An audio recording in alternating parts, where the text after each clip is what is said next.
छांदोग्य उपनिषद पंचम अध्याय। जो ज्येष्ठ एवं श्रेष्ठ अर्थात आयु में प्रथम और गुणों में अधिक को जानता है वे ज्येष्ठ और श्रेष्ठ होता है। निश्चय ही प्राण ज्येष्ठ एवं श्रेष्ठ है। जो वशिष्ठ अर्थात समग्र श्रेष्ठता को जानता है वह स्वजातियों में वशिष्ठ अर्थात श्रेष्ठ धन से संपन्न होता है। निश्चय ही वाणी वशिष्ठ है। जो कोई प्रतिष्ठा को जानता है वह लोक परलोक में प्रतिष्ठित होता है। निश्चय ही चक्षु प्रतिष्ठा है। जो कोई संपद को जानता है उसे दैव और मानुष्य दोनों ही भोग सभी प्रकार से प्राप्त होती हैं। श्रोत्र ही संपत्ति है। जो कोई आयतन को जानता है वह स्वजनों का आयतन होता है अर्थात उनका आश्रय बन जाता है। निश्चय ही मन आयतन है। एक बार प्राण विभिन्न इंद्रियों में स्थित प्राण अपनी श्रेष्ठता के लिए परस्पर विवाद करने लगे कि मैं श्रेष्ठ हूं, मैं श्रेष्ठ हूं। तब उन प्राणों ने अपने पिता प्रजापति के पास जाकर पूछा, भगवान हम में से श्रेष्ठ कौन है? तब प्रजापति ने उत्तर दिया कि तुम में से जिस तत्व के निकल जाने पर शरीर जीवित रहते हुए भी प्राणहीन एवं उससे भी निकृष्ट जैसा दिखाई देने लगे वही तत्व श्रेष्ठ है। तब वाक इंद्रिय ने उत्क्रमण किया अर्थात शरीर से बाहर चली गई। उसने 1 वर्ष तक प्रवास में रहने के बाद वापस लौटकर पूछा, मेरे बिना तुम जीवित रहने में कैसे समर्थ रह सके? तब इंद्रियों ने कहा, जिस प्रकार गूंगा वाणी से बिना बोले हुए भी प्राण से श्वासोच्छ्वास करता रहता है, नेत्रों से देखता है, कानों से सुनता है और मन से चिंतन करते हुए जीवन यापन करता है, उसी प्रकार हम भी जीवित रहे। ऐसा सुनकर वागिंद्रिय ने शरीर में पुनः प्रवेश किया। फिर नेत्रों ने उत्क्रमण किया। 1 वर्ष तक प्रवास में रहने के पश्चात वापस लौटकर पूछा, मेरे बिना तुम जीवित कैसे रह सके? तब अन्य इंद्रियों ने कहा, जिस प्रकार नेत्रहीन नेत्रों से देख नहीं सकता तो भी प्राणों से श्वासोच्छ्वास करते, वाणी से बोलते, कानों से श्रवण करते और मन से चिंतन करते हुए जीवित रहता है, उसी प्रकार हम भी जीवित रहे। ऐसा सुनकर नेत्र ने पुनः प्रवेश किया। इसके पश्चात श्रोत्र अर्थात कान ने उत्क्रमण किया। 1 वर्ष तक प्रवास में रहने के उपरांत पुनः लौटकर पूछा, हमारे बिना तुम कैसे जीवित रहे? तब अन्य इंद्रियों ने कहा, जिस प्रकार बधिर बिना सुने प्राण से प्राणन करते, वाणी से बोलते, चक्षु से देखते और मन से चिंतन करते हुए जीवित रहते हैं, वैसे ही हम भी जीवित रहे। यह सुनकर के श्रोत्र ने शरीर में पुनः प्रवेश किया। श्रोत्र के बाद मन ने बाह्य गमन किया।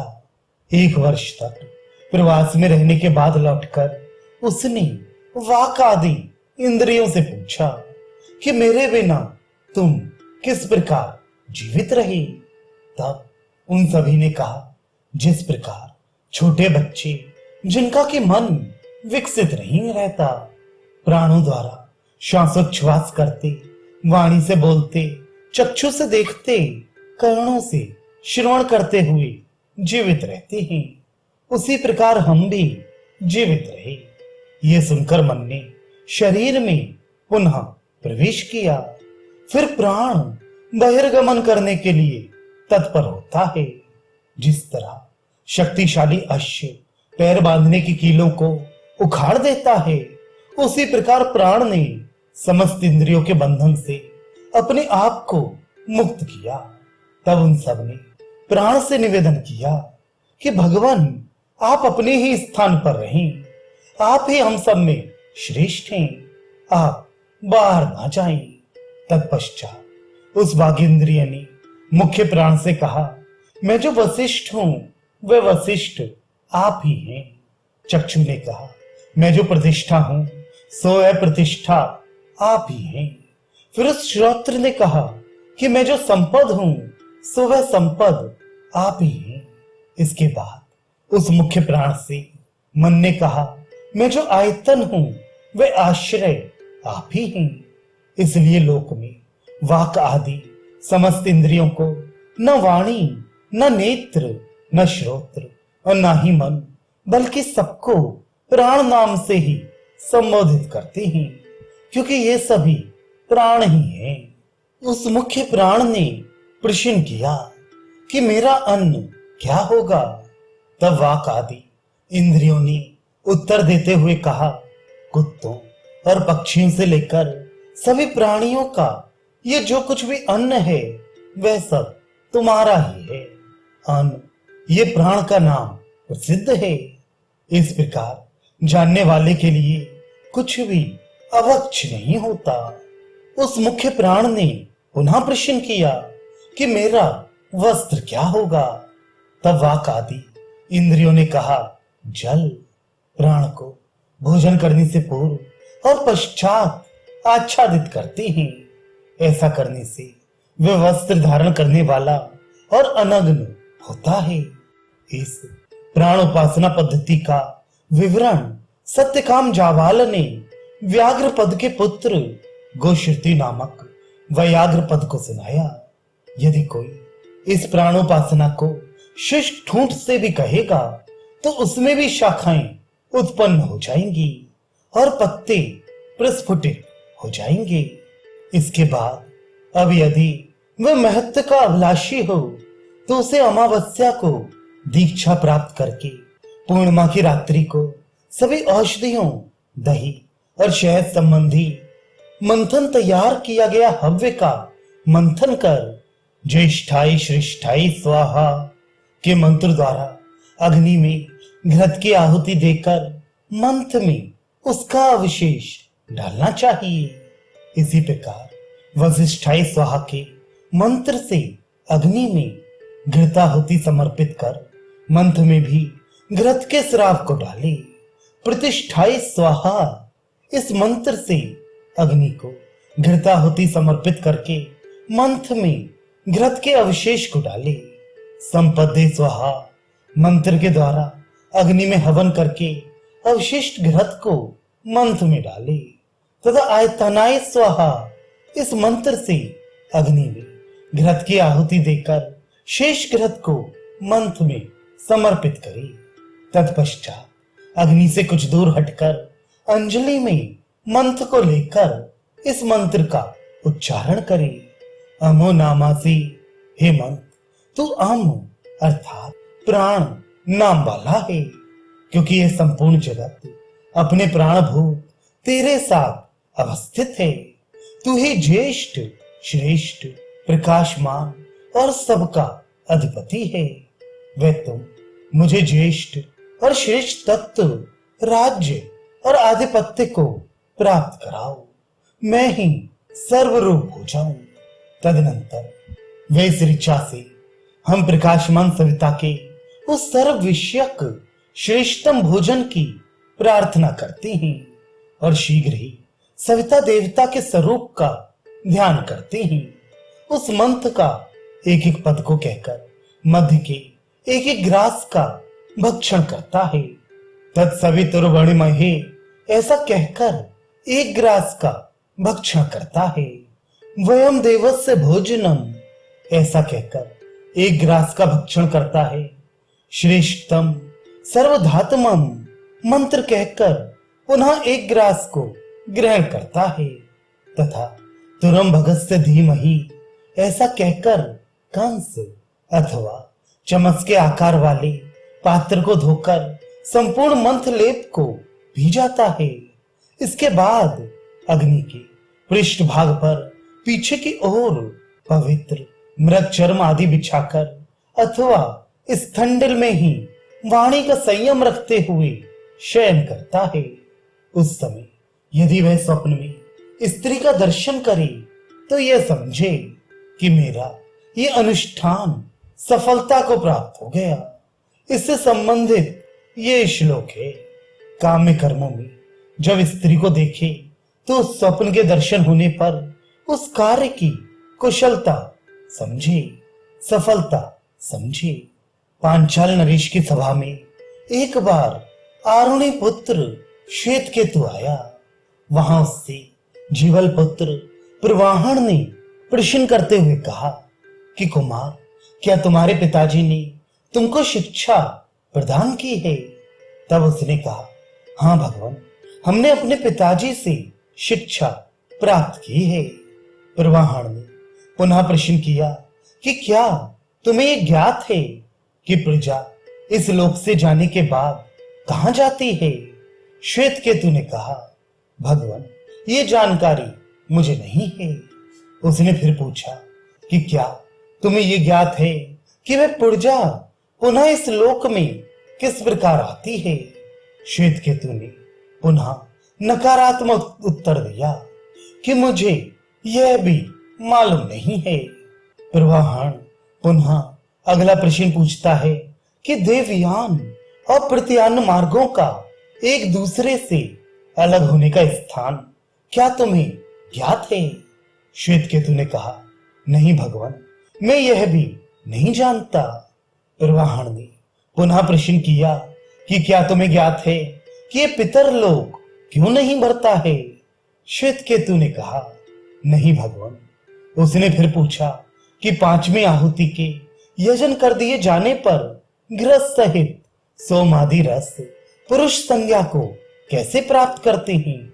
श्वेतकेतु ने कहा, नहीं भगवान, मैं यह भी नहीं जानता। तो फिर तुमने स्वयं के संबंध में ऐसा क्यों कहा कि मुझे शिक्षा प्रदान की गई है? जो इन सभी विद्याओं की जानकारी नहीं रखता है वह अपने को पूर्ण शिक्षित कैसे कह सकता है?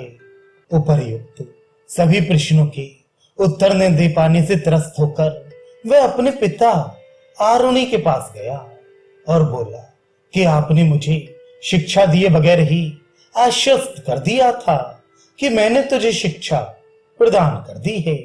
श्वेतकेतु ने अपने पिता से कहा कि उस क्षत्रिय कुमार ने मुझसे अग्नि विद्या से संबंधित 5 प्रश्न किए। मैं उनमें से एक का भी संतोषजनक उत्तर नहीं दे सका। तब उसके पिता ने कहा कि तुमने ये जितने प्रश्न मुझसे कहे, मैं भी उनमें से एक प्रश्न का उत्तर नहीं जानता। यदि मुझे जानकारी होती तो भला तुम्हें क्यों नहीं इसकी जानकारी देता।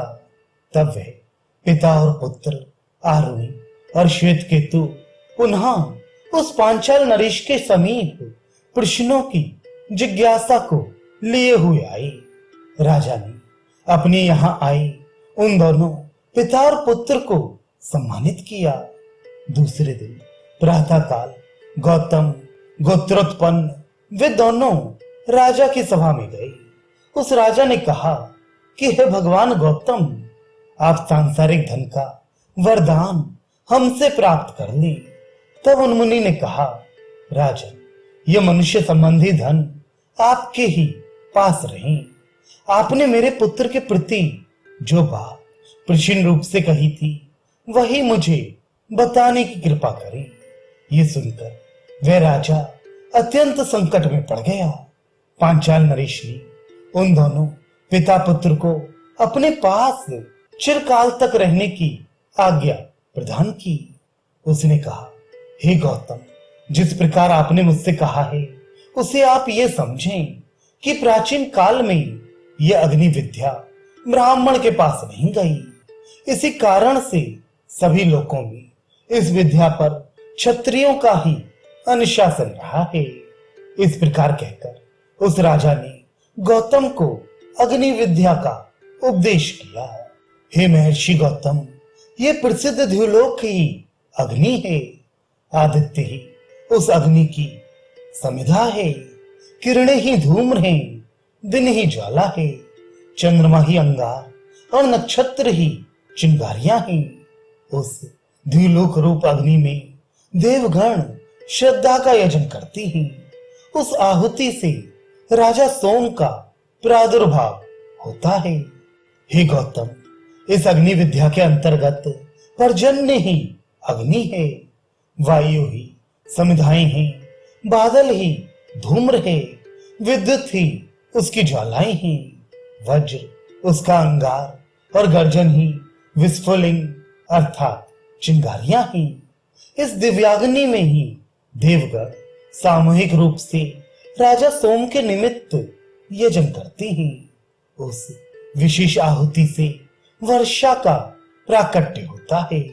हे गौतम, इस क्रम में पृथ्वी ही अग्नि है, संवत्सर ही उसकी समिधाएं हैं, आकाश ही धुआं है, रात्रि ही ज्वालाएं हैं, दिशाएं ही अंगारे और अवांतर दिशाएं अर्थात कोने ही उसकी चिंगारियां हैं।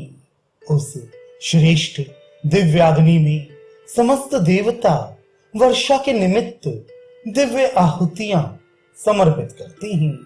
उस विशेष आहुति से अन्न का प्रादुर्भाव होता है।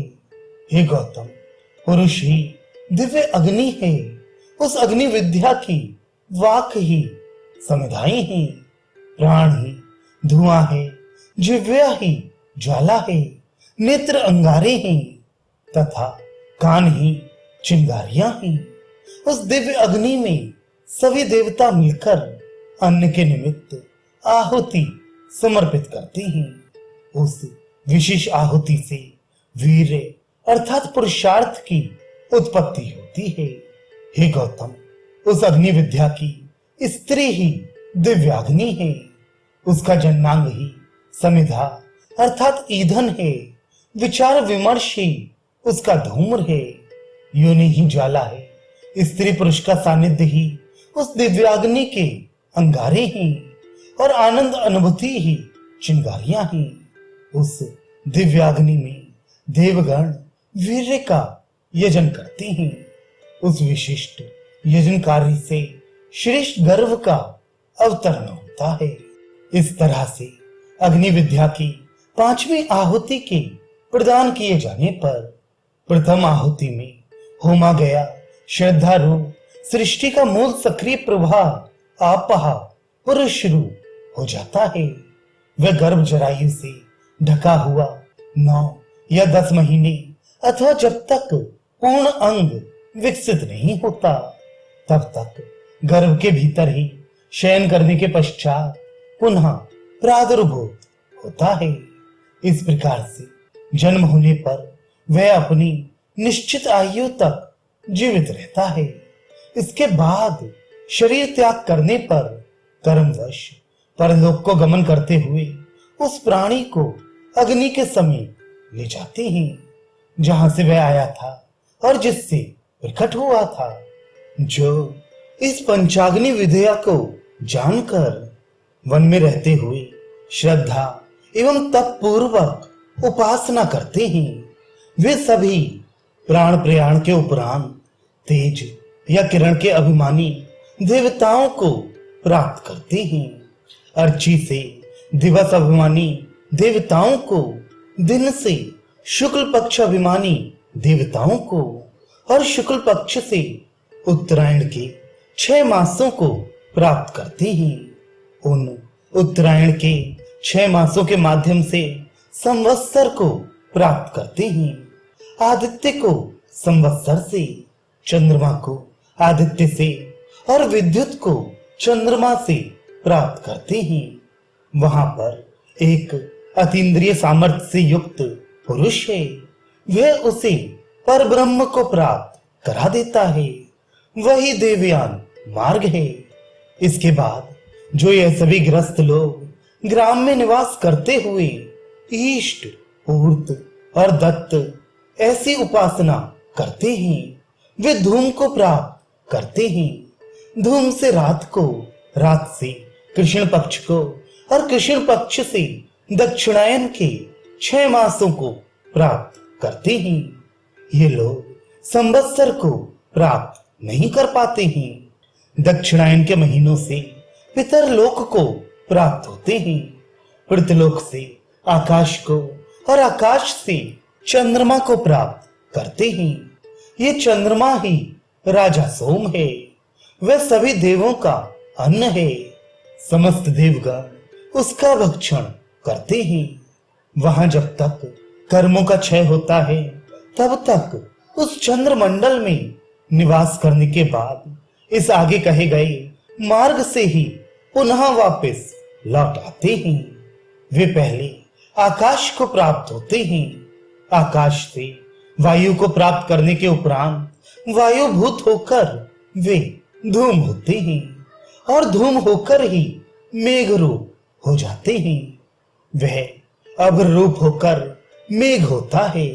मेघ होकर वृष्टि करता है। तब वे सभी प्राणी इस लोक में धान, जौ, औषधि, वनस्पति, उड़द और तिल आदि होकर प्रादुर्भूत होते हैं। इस भांति ये निष्क्रमण निश्चित ही अत्यंत कष्टप्रद है।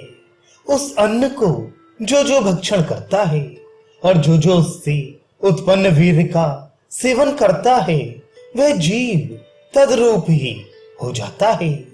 उन सभी जीवों में जो श्रेष्ठ सुंदर आचरण वाले होते हैं वे शीघ्र ही उत्कृष्ट योनि को प्राप्त होते हैं।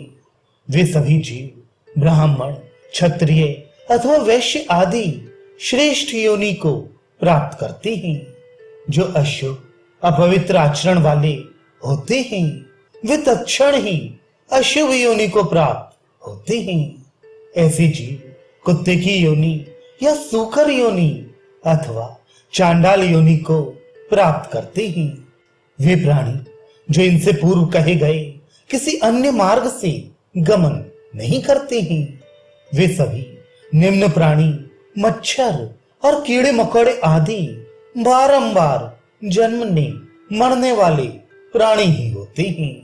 जीवन धारण करना और शरीर त्याग करना ही उनका मुख्य तृतीय स्थान कहा गया है। इसलिए इस प्रकार की सांसारिक गति में अत्यधिक आसक्ति नहीं होनी चाहिए। इस प्रकार घोर संसार रूपी महासागर से पतन की रक्षा स्वयं करने के लिए उद्यत होना चाहिए। इसी हेतु पंचाग्नि विद्या की प्रार्थना के लिए यह श्लोक प्रयुक्त किया गया है।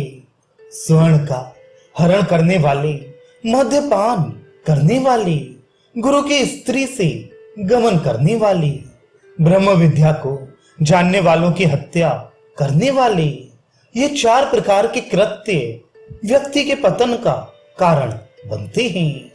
और 5वां कारण उन सभी के साथ किया गया संसर्ग, व्यवहार या आचरण है।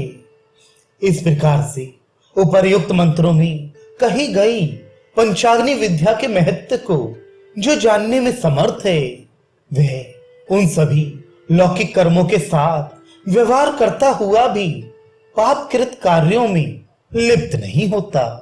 इस विद्या को जो जानता है वह श्रेष्ठ, शुद्ध और पवित्र पुण्य लोक का अधिकारी होता है।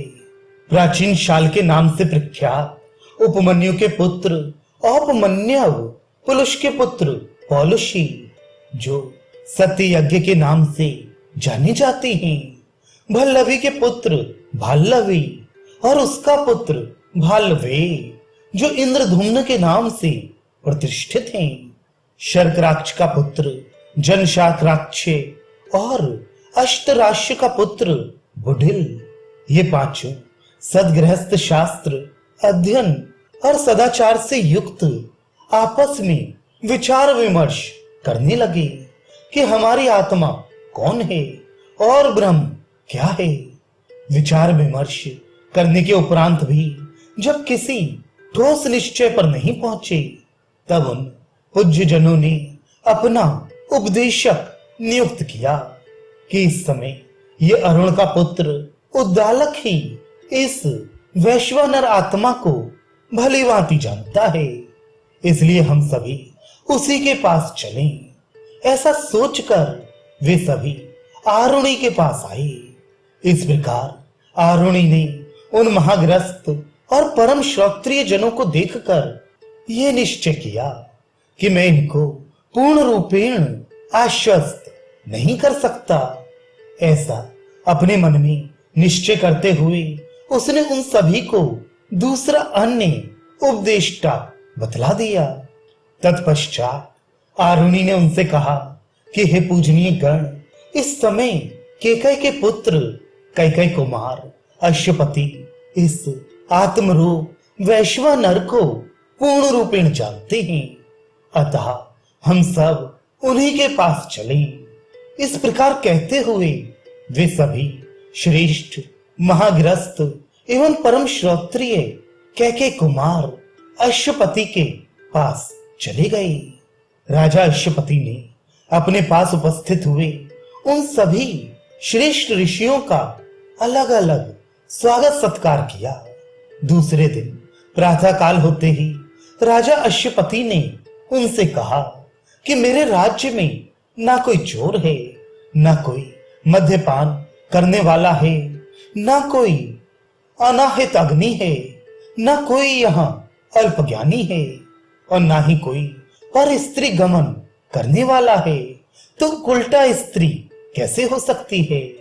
हे पूज्य ऋषियों, मैं स्वयं भी यज्ञ करने वाला हूं, अतः आपसे प्रार्थना है कि हमारे यज्ञानुष्ठान तक यही निवास करने की कृपा करें। शास्त्राज्ञानुसार मैंने एक एक ऋत्विक को जितना धन प्रदान करने का संकल्प किया है, उतना ही धन आप सभी को भी प्रदान करूंगा। वे समस्त ऋषिगण राजा अश्वपति से बोले कि जिस कार्य विशेष से कोई व्यक्ति कहीं प्रस्थान करता है, तो वहां उसे अपने उसी उद्देश्य को पूर्ण करना चाहिए। अतः इस समय तो आप कृपा करके वैश्वानर आत्मा के संबंध में ही बताएं। तब उन ऋषियों से राजा अश्वपति ने कहा कि अच्छा, मैं कल प्रातः काल आप सभी को इसके संदर्भ में बताऊंगा। दूसरे दिन पूर्वाहन काल में वे सभी ऋषि हाथ में समिधाएं ग्रहण किए हुए पहुंचे। उन सभी का बिना उपनयन किए ही सुपात्र समझकर राजा ने उन्हें वैश्वानर विज्ञान से युक्त उस विद्या को बताया। राजा अश्वपति ने उपमन्यु कुमार औपमन्यव से प्रश्न किया कि हे औपमन्यव, आप किस आत्मा की उपासना करते हैं? उत्तर देते हुए ऋषि कुमार प्राचीन शाल ने राजा से कहा कि हे भगवान, मैं द्युलोक की ही उपासना करता हूं। राजा ने कहा कि आप जिस आत्मा की उपासना करते हैं, वह निश्चय ही सुतेजा नाम से प्रसिद्ध श्रेष्ठ तेज युक्त वैश्वानर रूप आत्मा ही है। इसलिए आपके कुल में सुत, अभिषिक्त सोम, प्रसुत, विशेष रूप से अभिषिक्त सोम और आसुत सर्वतोभावी अभिषिक्त सोम दृष्टिगोचर होते हैं। अर्थात आपके परिवारी जन बड़े ही कर्मनिष्ठ यज्ञनिष्ठ हैं। राजा अश्वपति ने इसी क्रम में आगे फिर कहा कि आप अन्न का भक्षण करते हैं और पुत्र पौत्रादि अपने प्रिय को देखते हैं। जो भी इस वैश्वानर रूप आत्मा की इस प्रकार उपासना करते हैं, वे अन्न का भक्षण और अपने श्रेष्ठ इष्ट का दर्शन करते हुए अपने कुल में ब्रह्म तेज से युक्त होते हैं। राजा ने यह भी कहा कि यदि आप हमारे पास ना आए होते तो आपका मस्तक गिर जाता। तत्पश्चात राजा अश्वपति ने सत्य यज्ञ से प्रश्न किया कि हे प्राचीन योग्य, आप किस आत्मा की उपासना करते हैं? तब उस ऋषि कुमार ने कहा, हे पूज्य भगवान, मैं आदित्य की उपासना करता हूं। राजा ने आश्वस्त होते हुए कहा कि अवश्य ही वह विश्व रूप वैश्वानर आत्मा है जिसकी की आप स्वयं उपासना करते हैं। यही कारण है कि आपके वंश में पर्याप्त मात्रा में विश्व रूप साधन दृष्टिगोचर होते हैं। राजा ने कहा कि आपके पास हार से सुसज्जित दासियां एवं खच्चरों से जुता हुआ रथ भी विद्यमान है। आप अन्न का भक्षण और प्रिय इष्ट का दर्शन करते हैं। ऐसे श्रेष्ठ वंश में ब्रह्म तेज का निवास रहता है, लेकिन यह आत्मा का ही चक्षु है। राजा अश्वपति ने पुनः कहा कि यदि आप मेरे पास ना आए होते तो निश्चित ही अपने दोनों नेत्रों से रहित हो जाते। इसके बाद राजा अश्वपति ने भाल्लवे इंद्रधुम्न से पूछा कि हे वैराग्य पद्म, आप किस आत्मा की उपासना करते हैं? उसने कहा, हे भगवान, मैं वायुदेव की उपासना करता हूं। राजा ने पुनः कहा कि आप जिस श्रेष्ठ आत्मा की उपासना करते हैं वे निश्चय ही पृथक वर्तमान अर्थात अलग अलग मार्गों वाला आवह उद्भय आदि भेदों से युक्त वैश्वानर आत्मा है। इस कारण से आपके पास भिन्न भिन्न अन्न वस्त्र आदि उपहार आते हैं तथा आपके पीछे अलग अलग रथ की श्रेणियां चलती हैं। राजा ने उस ऋषि कुमार से कहा कि आप अन्न का भक्षण और अपने प्रिय इष्ट का दर्शन करते हैं। जो भी कोई उचित रीत से इस वैश्वानर आत्मा की उपासना करता है वह प्रिय का दर्शन एवं अन्न का भक्षण करता है तथा उसके कुल में ब्रह्म तेज का निवास रहता है। ये आत्मा का प्राण ही है। ऐसा कहते हुए राजा अश्वपति ने कहा कि यदि आप मेरे पास ना आते तो आपका प्राण ही निकल जाता। इसके अनंतर राजा अश्वपति ने शार्कराक्ष के पुत्र जन से कहा कि हे शार्कराक्ष, आप किस आत्मा की उपासना करते हैं? तब उस ऋषि कुमार ने कहा, हे पूज्य राजन, मैं आकाश तत्व की ही उपासना करता हूं। राजा ने पुनः कहा कि यह निश्चय ही बहु संज्ञक अर्थात विभिन्न संज्ञाओं से युक्त वैश्वानर आत्मा है। इसी से आप पुत्र पौत्रादि के रूप में प्रजा और स्वर्ण आदि धन से परिपूर्ण हैं। राजा ने फिर कहा कि आप अन्न का भक्षण और अपने प्रिय अर्थात इष्ट का दर्शन करते हैं। जो इस वैश्वानर आत्मा की इस भांति से उपासना करता है वह अन्न का भक्षण एवं प्रिय का दर्शन करता है और उसके कुल में ब्रह्म तेज का निवास होता है। यह आत्मा का उदर ही है। आगे राजा अश्वपति ने यह भी कहा कि यदि आप मेरे पास ना आते तो आपका शरीर का मध्य भाग अर्थात उदर ही नष्ट हो जाता। इसके पश्चात राजा अश्वपति ने बुढ़िल से प्रश्न किया कि हे व्याघ्र पद्म, आप किस आत्मा की उपासना करते हैं? तब ऋषि कुमार ने कहा, हे पूज्य भगवान, मैं तो जल तत्व की उपासना करता हूं। राजा ने पुनः कहा कि आप जिस जल तत्व की उपासना करते हैं वह निश्चय ही धनवान वैश्वानर आत्मा है। इसी कारण आप धनवान एवं पुष्टिमान हैं। आप अन्न का भक्षण एवं प्रिय का दर्शन करते हैं। जो मनुष्य इस वैश्वानर रूप आत्मा की उपासना इस तरह से करता है वह अन्न का भक्षण एवं प्रिय का दर्शन करता है। उसके कुटुंब में ब्रह्म तेज का सानिध्य होता है, किंतु यह आत्मा का बस्ती अर्थात मूत्राशय ही है। राजा अश्वपति ने यह भी कहा कि यदि आप मेरे पास ना आते तो आपका बस्ती स्थान अर्थात मूत्राशय ही फटकर नष्ट हो जाता। तदनंतर राजा अश्वपति ने अरुण के पुत्र उद्दालक से प्रश्न किया कि हे गौतम, आपने किस आत्मा की उपासना की है? तब उन ऋषि कुमार ने उत्तर दिया कि हे राजन, मैं पृथ्वी तत्व की उपासना करता हूं। राजा ने फिर कहा कि आप जिस तत्व की उपासना करते हैं वह निश्चय ही प्रतिष्ठा संज्ञक पगरूप वैश्वानर आत्मा है। इसकी कृपा से आपको प्रजा एवं पशुओं की प्राप्ति हुई। राजा ने कहा कि हे ऋषि कुमार, आप अन्न का भक्षण करते हैं और इष्ट का दर्शन करते हैं।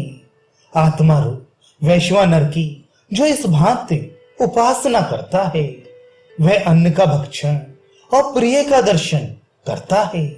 उसके कुल में ब्रह्म तेज भी रहता है, किंतु यह आत्मा के चरण ही है। इस प्रकार अश्वपति ने कहते हुए आगे यह भी कहा, यदि आप हमारे समक्ष न आते तो आपके चरण अत्यंत निष्क्रिय हो जाते। राजा अश्वपति ने उन सभी ऋषि कुमारों को संबोधित करते हुए कहा कि आप सभी इस वैश्वानर स्वरूप आत्मा को पृथक पृथक जानते हुए अन्न खाते हैं। जो भी मनुष्य यही मैं हूं इस प्रकार अपने अहम का हेतु होने वाले इस प्रादेश मात्र अर्थात देव मूर्धा से लेकर पृथ्वी पाद पर्यंत अर्थात वैश्वानर आत्मा की उपासना करता है, वह सभी लोकों में, सभी प्राणियों में और सभी आत्माओं में अन्न का भक्षण करता है। आगे राजा ने कहा कि इस वैश्वानर आत्मा का मस्तक ही द्युलोक है, नेत्र ही सूर्य है, प्राण ही वायु है, शरीर के बीच का भाग ही आकाश है, बस्ती ही जल है, पृथ्वी ही दोनों पैर हैं, वक्ष ही वेदी है, रोमकूप ही कुश है, हृदय ही गारपत्य अग्नि है, मन ही दक्षिणाग्नि है और मुंह ही आहवनीय अग्नि के समान है, क्योंकि इसी में अन्न का हवन होता है। इस प्रकार जो पकाया हुआ भोजन भोजनार्थ सर्वप्रथम आए उससे यज्ञ करना चाहिए। वह प्रथम आहुति जो प्राणाय स्वाहा मंत्र के साथ समर्पित की जाती है उससे प्राण तृप्त होता है। प्राण के तृप्त होते ही चक्षु तृप्त होते हैं। चक्षुओं के तृप्त होने पर सूर्य तृप्त होता है। सूर्य के तृप्त होते ही द्युलोक तृप्त होता है।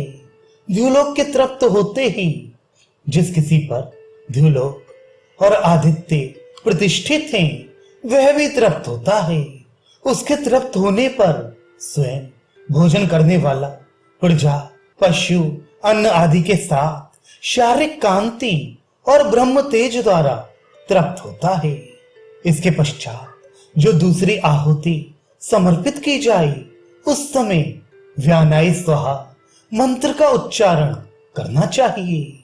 इस प्रकार से व्यान को तृप्ति प्राप्त होती है। व्यान के तृप्त होते ही कर्णेंद्रिय तृप्त होती है। श्रोत्र के तृप्त होने पर चंद्रमा तृप्त होता है। चंद्रमा के तृप्त होने पर दिशाएं एवं दिशाओं के तृप्त होने पर जिस किसी पर चंद्रमा एवं दिशाएं स्वामी भाव से स्थित हैं वह निश्चय ही तृप्त होता है। उसकी तृप्ति के बाद वह भोजन करने वाला प्रजा पशु अन्न आदि के साथ तेज एवं ब्रह्म तेज द्वारा तृप्ति को प्राप्त करता है। तत्पश्चात तृतीय आहुति आपानाय स्वाहा मंत्र के साथ देनी चाहिए। इससे अपान तृप्त होता है। अपान के तृप्त होते ही वागिंद्रिय तृप्ति को प्राप्त होती है। वाणी के तृप्त होने पर अग्नि को तृप्ति मिलती है। अग्नि के तृप्त होते ही पृथ्वी को तृप्ति प्राप्त होती है। एवं पृथ्वी के तृप्त होने पर जिस किसी पर पृथ्वी और अग्नि स्वामी भाव से स्थित हैं वह तृप्त होता है। तत्पश्चात प्रजा पशु अन्न तेज और ब्रह्म तेज के द्वारा तृप्ति को प्राप्त करता है। तत्पश्चात चतुर्थ आहुति समानाय स्वाहा मंत्र के साथ देनी चाहिए। इसे समान तृप्त होता है। समान के तृप्त होते ही मन को तृप्ति मिलती है। मन के तृप्त होते ही पर्जन्य तृप्त होता है और पर्जन्य के तृप्त होने पर विद्युत को तृप्ति प्राप्त होती है। विद्युत के तृप्त होने पर वह स्वयं भी तृप्त हो जाता है।